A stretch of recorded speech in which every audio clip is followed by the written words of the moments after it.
قرآن کریم فرقان حمید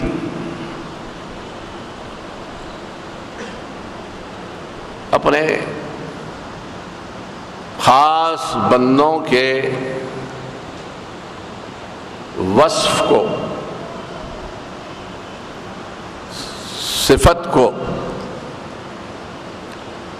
اس طرح بیان کرتا ہے کہ ان الارض یرثها عبادی الصالحون،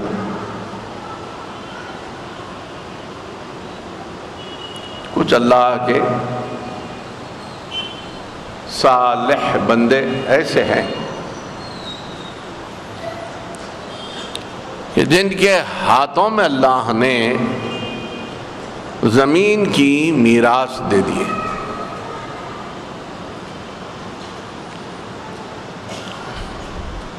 انہیں وارث بنا دیا گیا ہے زمین کا۔ اہل زمین کے لیے یہ حکم نامہ ہے کہ جتنے لوگ اس زمین پر رہتے ہیں، زمین کیا ہے؟ یہی زمین تو ہماری دنیا ہے، سارے اسباب اسی زمین پر، سارے وسائل اسی زمین پر، سمندر، ندی، دریا، نہر، تالاب، چشمے، کنٹے، باولیاں، سب اسی زمین کا حصہ۔ صحرا، نخلستان، جنگل اور جنگلوں میں رہنے والے جانور، پانی میں رہنے والے جانور اور ہماری فضا میں پرواز کرنے والے جانور، یہ اطراف جو اشجار ہیں، درخت ہیں، شجر، حجر، پہاڑ، کچھ مقامات ایسے آتے ہیں کہ آپ جاتے ہیں تو صرف شجر ہی شجر نظر آتے ہیں، کئی کلومیٹر۔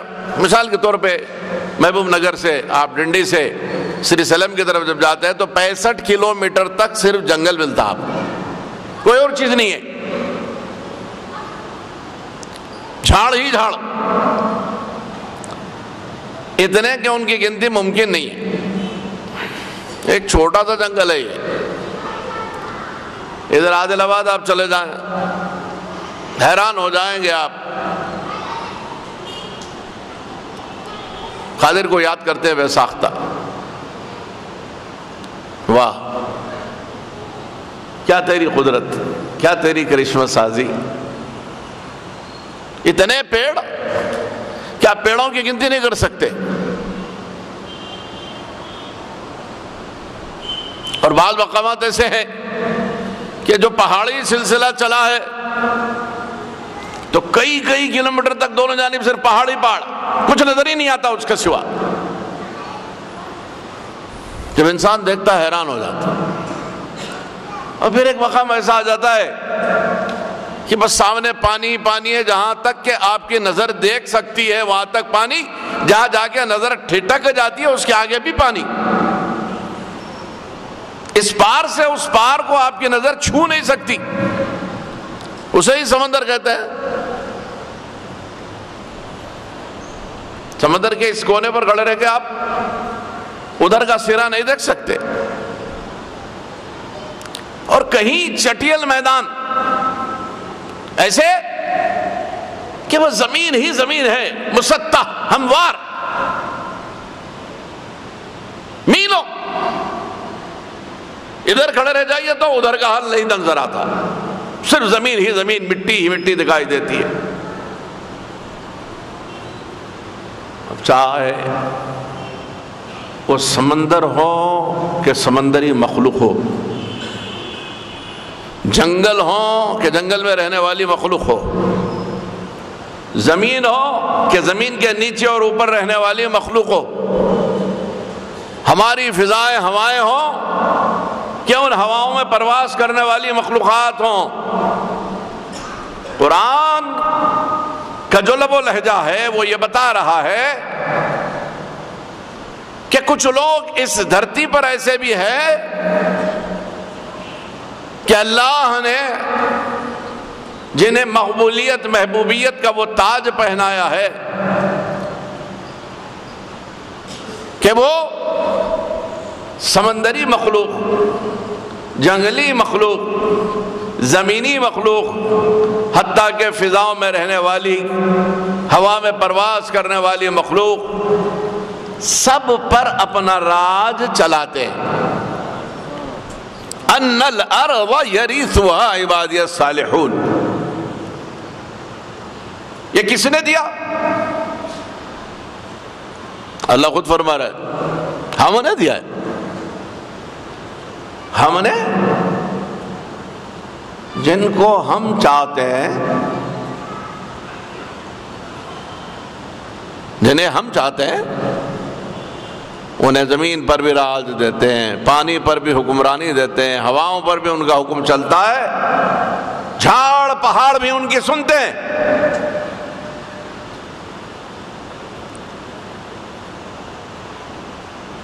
اور وہ مخلوق جو ہمیں نظر نہیں آتی، ناری اور نوری مخلوق، فرشتے اور جن و شیطان، یہ بھی ان کے زیر تصرف ہوتے۔ حضور غوث العظم کے پاس ایک بڑھی آ کے رونے لگی، پوچھا کیا ہے مائی؟ کہا حضور میری ایک نوعمر لڑکی دوشیزہ مکان کے بالائی حصے پر کھڑی تھی اور وہاں سے غائب ہے، پتہ ہی نہیں چل رہا کہاں ڈھونڈوایا۔ پھر بھئی آج کی طرح سواریاں تھوڑی تھی، اسکوٹر پہ بیٹھ کے بھاگ گئے، کار میں بیٹھ کے غائب ہو گئے، یہ سواریاں تو تھی نہیں، اور وہ بھی بالائی منزل سے ہیلی کاپٹر آگے لے گیا، نہ ہیلی کاپٹر تھا نہ ہیلی پیڈز تھے۔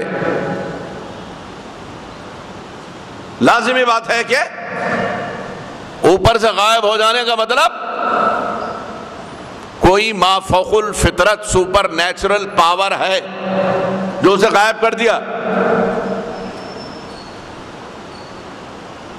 آنے والے نے اپنا دکھڑا سنایا، اللہ کے ولی کے پاس یہ سمجھ کے آئی تھی کہ یہاں میرے درد کا مداوا ہو جائے گا، درد کا درما ہو جائے گا۔ سرکار غوث پاک نے فرمایا اچھا ماں کسی مرد آدمی کو بھیج سے، وہ اپنے بیٹے کو بھیجی، بیٹا آیا، سرکار غوث العظم نے فرمایا کہ دیکھو یہاں سے کرخ نام کا ایک شہر ہے اور اتنے میل کے فاصلے پر ہے، وہاں جاؤ، اس کرخ شہر میں ایک پہاڑ ہے، پہاڑ پر بیٹھ جاؤ اور میں کچھ پڑھنے کے لیے حصار دیتا ہوں، وہ حصار پڑھ کر بیٹھ جانا۔ تو آپ نے حصار بتلایا، وہ چلا تو جا کے اس شہر کے پہاڑ پر بیٹھ گیا۔ جیسے ہی اس کے حصار کی ورد ختم ہوئی، دیکھا کہ عجیب الخلقت لوگ قافلہ در قافلہ دکھائی دے رہے چلتے ہوئے، جن کے چہرے مہرے ہم سے مختلف اور بڑے ہیبت ناک چہرے، ان کو دیکھنے سے خوف بھی لگ رہا ہے۔ یہاں تک کہ بہت بڑا قافلہ سامنے، پھر پیچھے قافلہ اور قافلے کے بیچ میں ایک بہت ہی شاندار گھوڑے پر ایک شخص سوار ہے، اور وہ بھی جاتا ہوا جب اس شخص کے قریب سے جانے لگا تو اسے سلام کیا، کلام کیا، پوچھا یہاں کیوں بیٹھے ہو؟ معلوم ہے تمہیں تم کہاں ہو؟ اس نے کہا معلوم ہے، یہ جو لوگ دکھ رہے ہیں انہیں پہچانتے ہیں؟ وہ تو عجیب عجیب لوگ ہیں، عجیب عجیب چہرے ہیں، مجھے تو خوف لگ رہا۔ کہا سنو یہ میری رعایا ہے، یہ سب جن ہیں اور میں ان کا بادشاہ سلطان ہوں، یہ ہماری روز کی گزر ہے، تو کہ یہاں کیسے؟ کہنے لگا ایک مقصد کے تحت آیا ہوں۔ کیا مقصد ہے؟ کہا کہ حضرت سیدنا عبد القادر جیلانی غوث الاعظم نے بھیجا ہے۔ جیسے ہی سرکار پیرانے پیر کا نام سنا گھوڑے سے اتر گیا، اب بڑے احترام سے سامنے کھڑا ہو گیا، کہنے لگا تو عبد القادر جیلانی کا فرستادہ ان کا بھیجا ہوا ہے؟ کہا مجھے انہوں نے ہی بھیجا۔ کہا کیا بات؟ کہا ایسا میری بیعت تھی، وہ بالائی منزل سے غائب ہے، تو سیدنا عبد القادر جیلانی نے یہاں بھیجا اور مجھے کچھ اظہار بتلایا کہ میں یہ پڑھتا رہوں، اور مجھے یہ بھی فرمایا کہ تمہیں کچھ لوگ نظر آئیں گے، وہ اگر پوچھے تو اپنا جو کچھ مدعا ہے بیان کر دینا۔ تو وہاں رک گیا، ساری اپنی رعایا کو طلب کیا، کہاں کے رہنے والے ہو تم؟ کہنے لگا میں تو جیلان شہر کا ہوں۔ معلوم کرو جیلان شہر میں کس کا گزر ہے؟ تو ایک عجیب شکل کے ایک آدمی کو پیش کیا گیا، کہا یہ جیلان کا فرما روا ہے جنہ کا، وہاں کے جناتوں پر اس کا کنٹرول ہے اور اس بادشاہ کے تحت وہ کام کرتا ہے۔ تو اس سے پوچھا گیا بتا کیا حال ہے؟ یہ ایک لڑکی لاپتہ ہے، تجھے علم ہے؟ کہا حضور میں بھی معلوم کر لیتا ہوں۔ پھر وہ اس کے زیر تصرف زیر کنٹرول جو کیڈر اسکواڈ تھا جنہ کا، جو عملہ تھا اسٹاف تھا، ان سے دریافت کرنے لگا، تو اس میں سے ایک نے کہا کہ ہاں میں نے ہی اس کو کڈنیپ کر لیا، اغوا کر لیا۔ کہا کیوں کیا؟ کہا وہ بالائی منزل پر کھڑی تھی اور بہت حسین جمیل ہے، میں فریفتہ ہو گیا۔ کہا چل بادشاہ بلا رہے۔ پیش ہوا، پوچھا کیوں کیا ایسا؟ اس نے اپنی مجبوری بتائی کہ شام کے وقت اوپر کھڑی تھی اور میں فریفتہ ہو کے اس کو وہاں سے لے اڑا۔ کیا چل فوری واپس کر، ابھی اسی وقت، ورنہ سیدنا عبد القادر جیلانی جلال میں آ جائیں گے، اب ہماری خیر نہیں۔ اسی وقت چند ہی لمحوں میں وہ لڑکی کو لے کے حاضر ہو گیا۔ حضور یہی وہ لڑکی۔ کہا تم کیا لگتے ہو اس کے؟ میری بہن ہے۔ کہا آپ لے جائیں اور حضرت سیدنا عبد القادر جیلانی کو میرا سلام عرض کریں اور یہ بتا دیں کہ میں وعدہ کرتا ہوں کہ آئندہ ہماری مخلوق، ہمارے یہ لوگ آپ کے کسی آدمی کو نہیں ستائیں گے، آپ کے کسی آدمی کو نہیں ستائیں گے، یہ میرا وعدہ ہے۔ آپ یہ پیام میرا سیدنا عبد القادر جیلانی تک پہنچا دیں، وگرنہ مجھے خوف ہے کہ وہ ہماری ساری اس مخلوق کو سزا دیں گے۔ یہ شخص تو خوشی خوشی کام بن گیا، دوڑا دوڑا سیدنا عبد القادر جیلانی حضور غوث الاعظم کے بعد حاضر ہوا۔ پوچھا کیا ہوا؟ کہا آپ نے جیسا بتایا تھا میں نے عمل کیا، اور یہ لوگ جاتے ہوئے دکھائی دیے اور مجھ سے کلام ہوا، اور اس کے بعد ان کا بادشاہ خود آیا اور اس نے میری ساری بپتا سنی اور فوراً اپنے اس آدمی کو حکم دیا کہ وہ اس لڑکے کو حاضر کرے جو لے اڑا تھا۔ اس وقت حضرت پیران پیر غوث الاعظم نے فرمایا کہ جس وقت تم نے میرے پاس اپنی تکلیف سنائی، تمہاری ماں آئی تھی، اس نے جب یہ تکلیف سنائی تو میں نے عالم تصور میں اپنے مولا سے رجوع کیا۔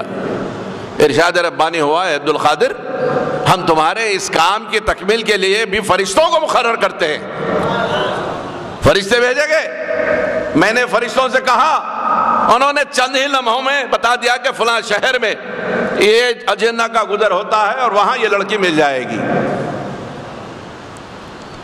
تو ایک ذات ایسی ہے جو رہتی فرش پر ہے عرش والے بھی اس کی سنا کرتے ہیں۔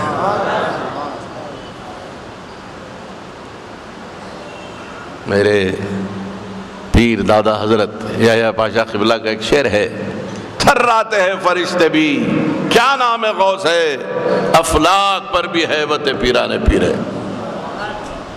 جو اہل بصیرت ہیں وہ جانتے ہیں کہ سیدنا عبد القادر جیلانی غوث العظم کا کیا مقام ہے۔ کوئی مخلوق ہوتا یہ حدیث شریف میں آیا کہ اللہ تعالیٰ جب اپنے کسی بندے کو اپنا محبوب بنا لیتا ہے تو عرش پر اعلان ہوتا ہے اور ملائے اعلیٰ کے فرشتوں میں اعلان ہوتا ہے کہ سنو، زمین پر رہنے والے فلاں شخص کو ہم نے آج سے اپنا محبوب بنا لیا ہے، اور آج سے وہ ہمارا محبوب ہے، چہیتا ہے، ہم اسے چاہتے ہیں، تم سب بھی اسے چاہنا، صرف تم ہی نہیں چاہنا ہے بلکہ جاؤ زمین میں ندا کرو، فوری زمین پر ورود کرو۔ وہ فرشتے زمین پر آتے، چہار دنگ عالم میں زمین کے چاروں سمت ایک ایک منادی پکارتا ہے، غیب سے آواز دیتا ہے کہ اہل عرض، خواہ تمہارا تعلق مشرق سے ہو کہ مغرب سے کہ شمال سے یا جنوب سے، سنو میں فرمان یزدی سنا رہا ہوں، مولا نے اپنے فلاں بندے کو اپنا محبوب بنایا ہے، آج سے تم سب بھی اس سے محبت کرنا۔ پھر یہ ندا صحراؤں میں ہوتی ہے، فضاؤں میں ہوتی ہے، پانی میں تک یہ اعلان ہوتا ہے۔ حدیث شریف میں آتا ہے کہ اس اعلان کے بعد پانی کی مخلوقات بھی اللہ کے اس بندے کو نہ صرف چاہنے لگتی ہے، جب تک وہ دنیا میں رہتا ہے اس کے لیے دعائیں کرتی رہتی ہیں۔ مشکات شریف میں بڑی تفصیلی حدیث ہے، حضرت سیدنا عبد القادر جیلانی محبوب سبحانی، صرف محبوب ہی نہیں بلکہ محبوبوں کے سلطان ہیں، سلطان الاولیاء ہیں۔ واز فرما رہے تھے، ایک چیل بار بار بڑی مکروہ آوازیں نکالتے ہوئے مجمع کی طرف نیچے لپک رہی تھی، اور ایسا لگتا تھا کہ جیسے مجمع میں کسی کو ضرر پہنچائے گی، نقصان پہنچائے گی۔ اب جو سامعین واز میں بیٹھے ان کی توجہ ادھر منعطف ہونے لگی، ایک پرندہ بار بار آپ کے سر پر منڈلا رہا اور عجیب سی آوازیں نکال رہا ہو۔ واز کی محفلیں زیر سما ہوا کرتی تھی آسمان کے نیچے کھلے میدانوں میں۔ سرکار پیرانے پیر نے دیکھا، ایک دفعہ خاموش ہو گئے، دوسری مرتبہ دیکھا پھر خاموش ہو گئے، جب تیسری مرتبہ دیکھا تو آپ کو جلال آ گیا۔ پلٹ کے نظر اٹھائی، کہا میں اللہ کے بندوں کو اللہ کی باتیں سنا رہا ہوں اور تو اس میں خلل ڈال دیے، شیطان کہیں کی، نکل یہاں سے۔ بس ادھر زبان سے حکم ہوا، مجمع نے دیکھا کہ دور ایک جانب دھڑ جا کے گرا، دوسری جانب سر کٹ کے گر گیا۔ محفل واز ختم ہوئی، لوگ دیکھتے رہے منظر کہ غوث الاعظم کے قہر سے پرندے کا سر اور دھڑ جدا ہو جاتے ہیں۔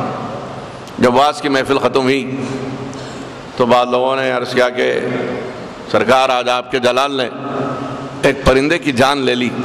فرمایا محفل ختم ہو گئی ہے، وہ دھڑ بھی لاؤ سر بھی لاؤ۔ وہ دھڑ اور سر جب دونوں یکجا کیے گئے، آپ نے ہاتھ پھیرا اور فرمایا قم باذن اللہ، اٹھ، اللہ کے حکم سے زندگی ہو جایا۔ پھر وہ اڑنے لگی۔ وہ لوگ ہیں،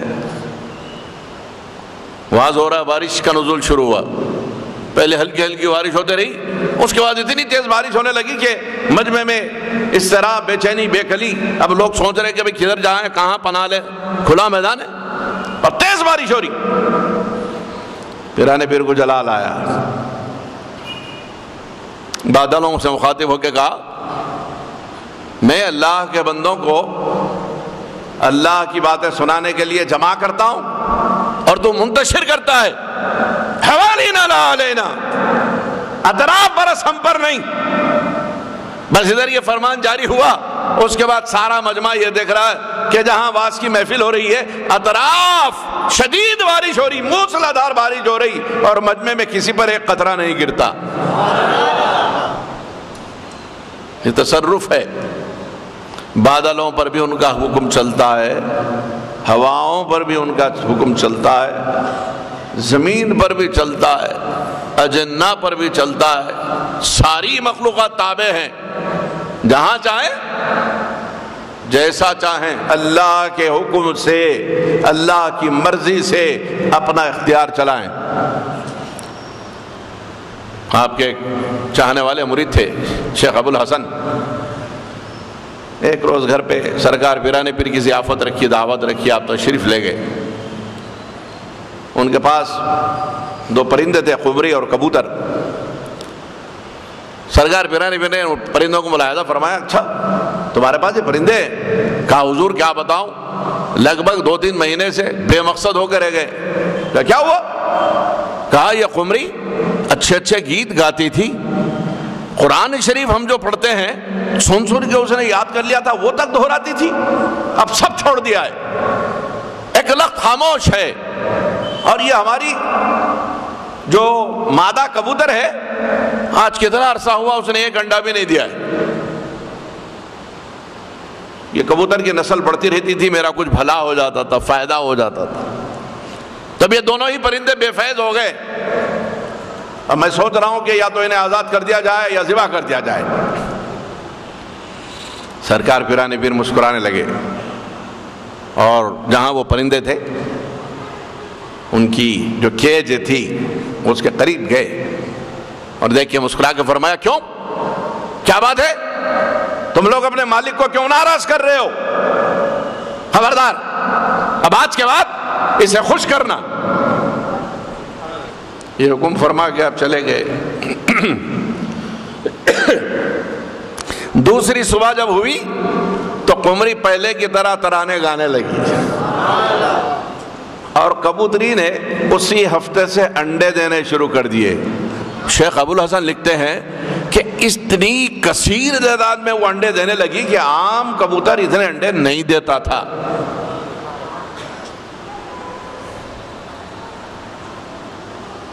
بات سمجھ میں آتی ہے کہ یہ ادھر کا فرمان، یہ ہمارا محبوب ہے. جتنی ہماری مخلوق ہے سب اس کو چاہا کرے، کہیں ہو، کسی عالم میں ہو، محبوب سبحانی کا فرمان سب پر چلتا ہے. ابو نصر شیخ علی بن عبداللہ الہیتی جو حضرت پیرانے پیر کے بہت چہیتے غلام تھے، بہت چہیتے خادم تھے، آپ کی ہر واز کی محفل میں رہتے، ہر روز خانقاہ میں حاضر ہوتے. کچھ دن نہیں آئے. پیرانے پیر نے دریافت کیا، کیا بات ہے، ہیتی نہیں آ رہے؟ کہا حضور وہ بیمار ہے. آپ نے فرمایا کہ ہم ان کے مزاج پرسی عیادت کے لیے ان کے مکان جائیں گے. آپ مکان تشریف لے گئے. جو کچھ ان کا عارضہ تھا، بیماری تھی، انہوں نے سنائی. سرکار پیرانے پیر نے کچھ پڑھ کر پھونکا، دم کیا اور فرمایا انشاءاللہ یہ عارضہ تمہارا چلے جائے گا، تم اچھے ہو جاؤ گے. نماز کا وقت آیا پھر اس بیچ میں، تو آپ نے فرمایا کہ میں وضو کرنا چاہتا ہوں. اکثر تازہ وضو فرمایا کرتے ہیں. پانی پیش کیا گیا تو 2 سوکھے کھجور کے درخت تھے ان کے گھر میں جو سوکھ چکے تھے. تو حضرت پیرانے پیر نے ایک کھجور کے کنٹے میں وضو فرمایا، اور دوسرا جو تنا تھا کھجور کا اس کے پاس مصلی لگا کر اس کو سترا بنا کر وہیں نماز ادا فرمائی. عبداللہ الہیتی کہتے ہیں کہ عرصہ ہو گیا تھا یہ کھجور کے درخت سوکھے ہوئے. جو لوگ ہارٹی کلچر کے ہیں آپ ان سے پوچھئے کہ کھجور کا درخت ایک دفعہ اگر سوکھ جاتا ہے تو پھر ہرا نہیں ہوتا، پھر ہرا نہیں ہوتا. لیکن عبداللہ الہیتی کہتے ہیں کہ جس دن پیرانے پیر نے وضو کیا اور وہاں نماز پڑھی، ہفتہ نہیں گزرا کہ نیا پتا، نئی کوپلیاں اس کھجور کے درخت پر نمودار ہوئی، اور دونوں ہی کھجور کے تنے نہ صرف تازے ہو گئے، ہرے بھرے ہو گئے، بلکہ اتنا پھل دینے لگے کہ اطراف کے سارے لوگ ان درختوں کو دیکھ کر رش کرتے تھے۔ جہاں غوث الاعظم وضو کر لیں، کچھ پڑا نہیں، پھوکا نہیں، صرف ان کے ہاتھوں اور پاؤں کا دھون جس درخت کو مل جائے تو وہ مردہ درخت زندہ ہو جاتا ہے۔ ہم بھی یہی سمجھ کر 11ویں شریف کا کھانا کھاتے۔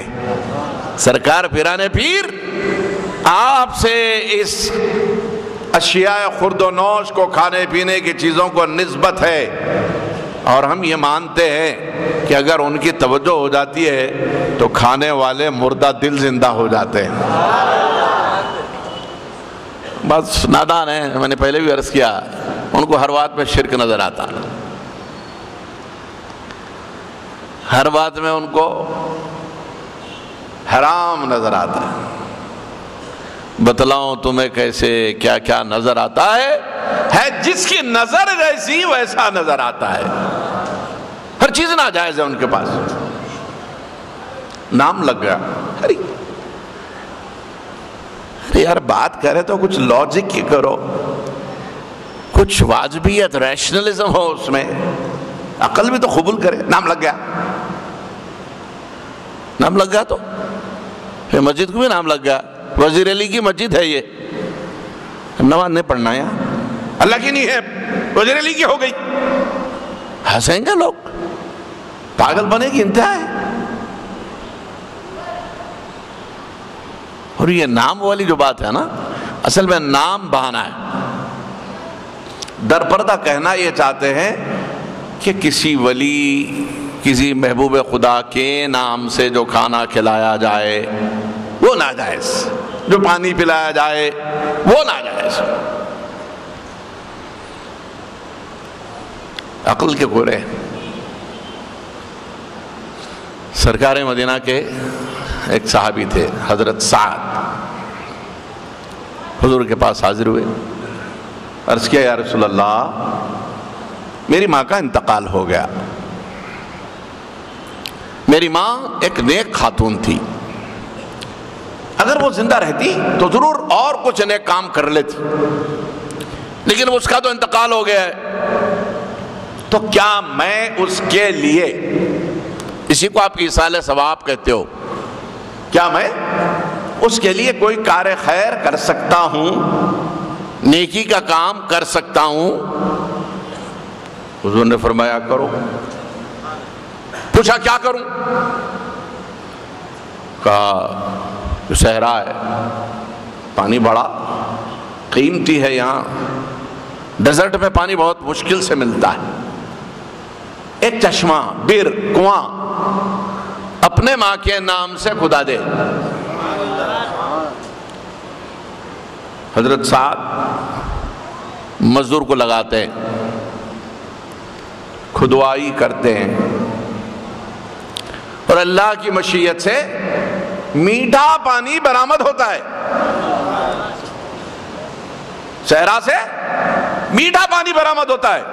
خوشی خوشی دوڑے دوڑے حضور کے پاس آتے، عرض کرتے یا رسول اللہ آپ کے حکم کی میں نے تعمیل کی، اور اللہ کے کرم سے اس چشمے سے میٹھا پانی برآمد ہوا ہے، میں چاہتا ہوں کہ لوگ اس پانی سے استفادہ کریں، لوگ اس پانی سے استفادہ کریں گے تو میری ماں کو ثواب ملے گا؟ حضور نے فرمایا یقیناً ملے گا، یقیناً ملے گا۔ نہ صرف یہ ہوا بلکہ حضور حضرت سعد کی والدہ کے لیے اس چشمے کے پاس پہنچ کر دعائے خیر فرمائے، اور اس کے بعد حضرت سعد نے وہاں اس چشمے پر ایک تختی لگا دی، اور اس تختی پر لکھا لی ام سعد، سعد کی ماں کے ایصال ثواب کے لیے۔ بخاری شریف میں یہ حدیث موجود ہے۔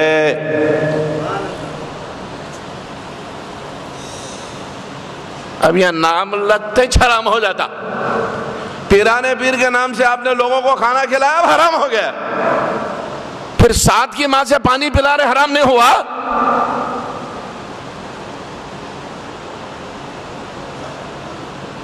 امام حسین کے نام سے کھچڑی شربت بناتے ہی ناجائز ہو جاتا، حرام ہو جاتا۔ پھر حرام بھی کیسا حرام؟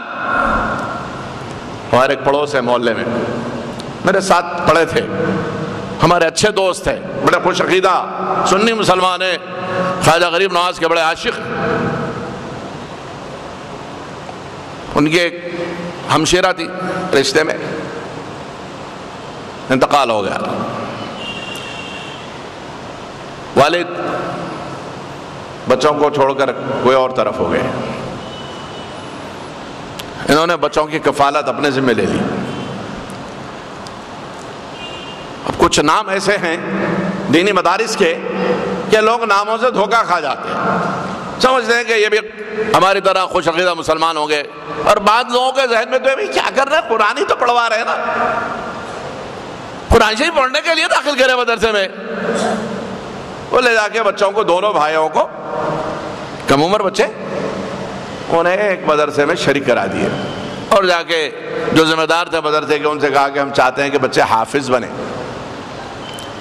بڑے وعدے ہوئے، اطمینان دلایا گیا، 1 سال بچے وہاں قیام میں رہے، آتے جاتے رہے۔ اب ان کے پاس ہر سال 6 رجب کو بڑے دھوم دھام سے غریب نواز کی فاتحہ ہوتی ہے۔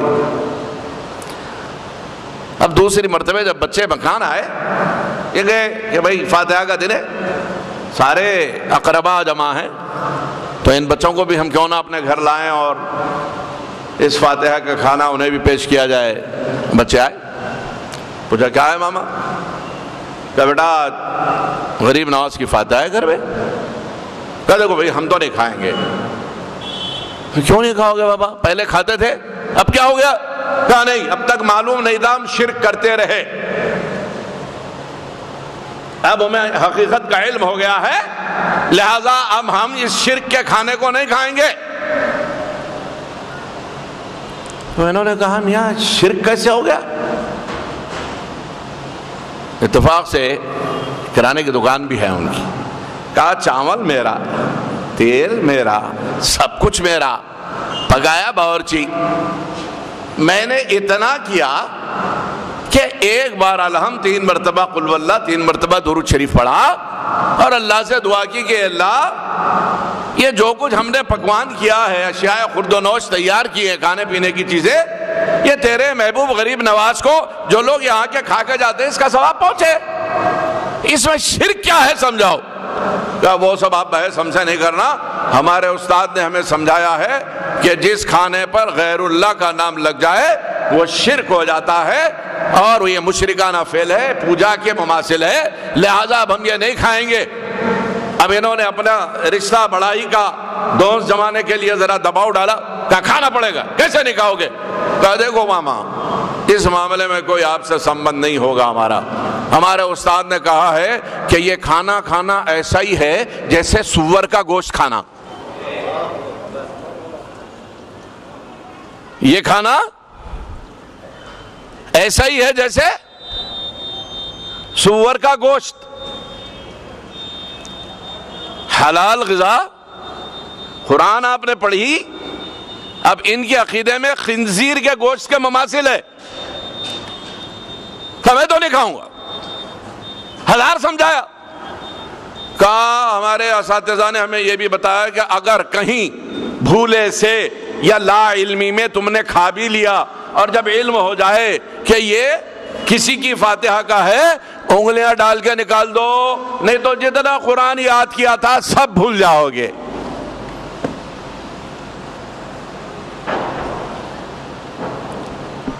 جتنا یاد کیا تھا سب بھول جاؤ گے اگر کسی ولی کے فاتحہ کا کھانا کھا لیا۔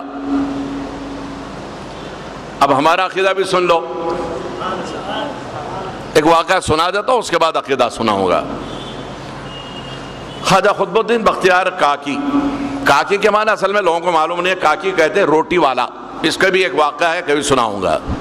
قطب الدین بختیار کاکی جب 3-4 برس کے ہوئے تو آپ کی والدہ صاحبہ نے ایک دینیات کے مدرس کو پابند کیا کہ وہ آئیں اور قرآن شریف پڑھائیں۔ ناظرہ قرآن میں پہلے آپ کو معلوم ہے کہ الف با تا سا بچوں کو پڑھائی جاتی ہے، پھر زیر زبر پیش کی تمیز سکھائی جاتی ہے۔ استاد صاحب آئے پہلے دن، کہا بیٹے میں جیسا جیسا بولوں ویسا ویسا آپ بولیں گے، تو انہوں نے پہلے زبانی تعوذ اور تسمیہ اعوذ باللہ بسم اللہ پڑھائی، اس کے بعد کہا تبرکن پہلے سورہ فاتحہ پڑھ لو، پھر اس کے بعد سے ہم حروف کی شناخت، پھر تشکیل حروف، یہ سب آپ کو بتائیں گے۔ مناسب۔ اب استاد صاحب نے سورہ فاتحہ پڑھانی شروع کی، الحمدللہ رب العالمین الرحمن الرحیم۔ لازمی ہے کہ چھوٹے بچے کو پوری کی پوری آیتیں پڑھنی نہیں آتی ہوگی، یہ سمجھ کر انہوں نے ان آیتوں کے جز بنا بنا کر انہیں پڑھانا شروع کیا۔ اب یہ جیسے جیسے سورہ فاتحہ پڑھاتے جا رہے، بڑی روانی سے یہ پڑھتے جا رہے، الحمدللہ رب العالمین الرحمن۔ جب سورہ فاتحہ پڑھ لی انہیں، تب حضرت خطب الدین نے فرمایا کہ استاد آپ نے ابھی جو مجھے پڑھائی تھی میں آپ کو سناؤں؟ کہا بیٹے سناؤ۔ زبانی سورہ فاتحہ سنا دی۔ ہاں اس سے پہلے کہیں پڑھا؟ کہیں نہیں، پہلا دن ہے۔ کہاں؟ ایک ہی دن میں ابھی کا بھی سورہ فاتحہ یاد ہو گئی؟ ہاں یاد ہے۔ اس کے آگے بھی کچھ یاد ہے استاد سناؤ؟ کہاں بیٹے سناؤ۔ اب چلے وہ الف لام میم، یہاں تک 3 پارے ہو گئے، 5 پارے ہو گئے، بولے بس بس بس یہ کیا ہو رہا؟ کل سنتا ہوں۔ کھیل کر رہے ہیں مجھ سے، سب آتا ہے، میرا امتحان لینے کے لیے بچے کو لگا رکھا ہے۔ دوسرے دن استاد صاحب آئے، 15 پارے تک حضرت نے سنا دیا۔ اب استاد پریشان ہو کے بولے میاں میرے سے پہلے کہیں پڑھے؟ بولے کہیں نہیں پڑھے۔ امی جان نے تو آپ ہی سے رجوع کیا، آپ ہی کے پاس پہلی دفعہ پڑھ لو۔ کہا پھر یہ 15 پارے؟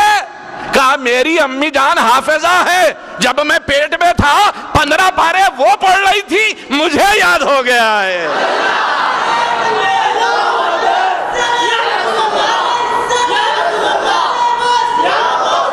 اب ہمارا ماننا یہ ہے کہ ان اولیاء کے نام کی فاتحہ کا کھا لو، جو یاد نہیں ہوتا وہ بھی یاد ہو جائے گا، اور قرآن صرف یاد نہیں ہوگا، قرآن تو بہت سو نے یاد کر لیا ہوگا، قرآن اپنے معنی کے ساتھ اللہ کے نیچے اتر جائے گا، دل کی دنیا روشن ہو جائے گی، ارے دل تیرا صحیفہ آسمانی بن جائے گا۔ یہ ایمان ہمارا ہے، یہ ایمان ہمارا ہے۔ اور سورہ فاتحہ سرکار نے فرمایا کہ موت کے سوا ہر مرض کی اس میں دوا ہے، موت کے سوا ہر مرض کی دوا ہے۔ فاتحہ میں سورہ فاتحہ ہی پڑھتے بابا، 3 سورہ اخلاص پڑھو، سرکار نے فرمایا ایک قرآن پڑھنے کا ثواب، 3 سورہ اخلاص پڑھتے، 3 مرتبہ قل اللہ پڑھتے ہیں ہم لوگ۔ تم کو سورہ فاتحہ سے انکار ہے، اعتراض ہے؟ سورہ اخلاص سے نہ، درود سے نہ، پھر کیا ہے؟ اب آپ نے جو دعا کی، اے اللہ اس کا ثواب فلاں کو پہنچے، جھگڑا وہی ہے، نام لگ گیا۔ ابھی میں نے بتایا آپ کو بے شمار احادیث ایصال ثواب پر پیش کی جا سکتی ہیں۔ ہمارے اسلاف، ائمہ، محدثین، اولیاء کا عمل آج لگ بھگ 1400 سال سے اہل سنت اس پر کاربند ہیں، انشاءاللہ صبح قیامت تک رہیں گے۔ یہی حق کا مسلک ہے۔ میں نے پچھلی گفتگو میں بھی کہا ہے، سرکار پیران پیر کی 11ویں مشہور ہو گئی، حالانکہ 11 تاریخ ہے نہیں حضور غوث پاک کی، اختلاف ہے، بہت اختلاف، لیکن ہر مہینے کی 11 تاریخ کو آپ کے گھر میں سرکار مدینہ کی نیاز ہوتی تھی۔ اتنا پسند آیا سرکار کو کہ سیدنا عبد القادر جیلانی کو 11ویں والا بنا دیا، 12ویں والا نے اپنے چہیتے کو 11ویں والا بنا دیا۔ میاں ہمارے غوث الاعظم فاتحہ کرتے تھے، ہم بھی کرتے ہیں، تم ہم کو دھوکہ دیتے ہو، غوث الاعظم کے نام سے کتاب لکھیے۔ سلطان الاولیاء امام محی الدین شیخ الاسلام سب لکھتے ہو، اور پھر اندر لکھتے ہو کہ فاتحہ کا گانا شرک ہے، یہ ایصال ثواب ناجائز ہے، یہ حرام ہے۔ یہ بات ایسی ہے جیسے تم لوگ امام بخاری کو مانتے ہو، مسلم کو مانتے ہو، ابو داؤد کو مانتے ہو، ابن ماجہ کو مانتے ہو، ابو نسائی شریف اس حدیث کی کتاب کو بھی تم مانتے ہو، سبھی کتابیں مانتے ہو، اور حدیث کے انہیں امام بھی مانتے ہو، لیکن کمال تو یہ ہے کہ کبھی امام بخاری، مسلم ابن ماجہ ابو داؤد کی زندگی میں بھی پڑھی، یہ سب مخلد تھے، کوئی شافعی ہے کوئی مالکی ہے، ان میں کوئی شافعی ہے کوئی مالکی ہے کوئی حنفی ہے۔ ارے محدثین کو محدثین مانتے ہو، ان کی حدیث کی کتابوں پر ایمان رکھتے ہو، اور انہی حدیث کی کتابوں سے یہ ثابت کرنے کی ضرورت تمہیں پیش آتی ہے کہ تقلید ناجائز ہے۔ ارے جس کی کتاب پڑھا اس کو بھی تو کبھی پڑھ لیا کر کے وہ کس کا ماننے والا تھا۔ بہرحال اللہ توفیق عطا فرمائے، اللہ ہم سب کو صراط مستقیم پر گامزن رکھے۔ مولا تیرے محبوبین کا جو راستہ ہے اس راستے پر ہمیں چلا، تیرے مقبولین کا جو راستہ ہے، تیرے منظور بارگاہ جو اولیاء کرام صالحین ہیں، انہی کے نقش قدم پر ہمیں بھی چلا، انہی کا راستہ، انہی کی تعلیمات، انہی کی زندگی ہمارا مطمع نظر، ہمارا مقصود حیات بن جائے۔ مولا کرم فرما دے، ہم کو صحیح العقیدہ بنا اور ہمارے اعمال کی اصلاح فرما۔ ہم میں جو بے عمل ہیں انہیں اعمال صالحہ کی توفیق عنایت فرما، جو بے نمازی ہیں انہیں نمازوں کا قرینہ سلیقہ ذوق شوق عطا فرما، اور جو نمازی ہیں ان کے نمازوں میں ان کے سجدوں میں حلاوت ایمانی پیدا فرما دے۔ صلی اللہ تعالیٰ علی خیر خلق سیدنا مولانا محمد و آلہ و صحبہ اجمعین۔